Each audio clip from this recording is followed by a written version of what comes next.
Long, long ago, this land was inhabited by gentle people who lived in harmony with the earth and with the plants and with all the animals. Every time they picked a flower, two would grow in place. They were ruled by a very kindly prince, and this prince looked after them and looked after all the animals that were so tame that even the wild ones and even the most shy would all come and be stroked and be friends with the humans. Each month, the prince would hold a full moon party by way of thanking the earth and thanking the people for looking after the earth.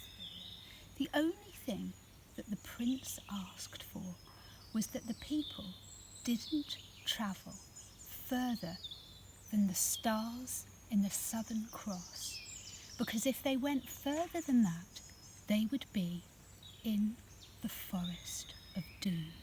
And in the Forest of Doom lived the selfish people.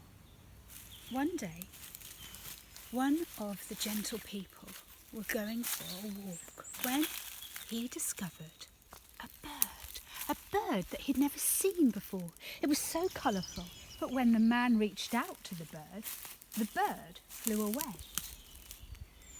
The man was so mesmerised and enchanted by the bird that he totally lost track of time and where he was, until then he realised that he was in the middle of the forbidden forest. As soon as the man realised where he was, he saw the selfish, greedy people that he'd been warned about. They were very frightening looking. They had yellow, pointed teeth, and they were ripping at animal flesh. They were wearing skins of animals, and as soon as they saw him, they ran over and started to steal all his jewels, the feathers from his hair. And what he was most surprised about was that once they'd taken everything from him, they started fighting amongst themselves who would have the most. As they were fighting amongst themselves, he used the opportunity to head back towards home, but he was sure they had seen him. The man was very concerned, and when he did finally get home, he went straight to the prince and was honest and told him what he had found in the forest. The prince was very upset. "Oh," he said, "you have met the mean and selfish people. We must now leave. They will be after us."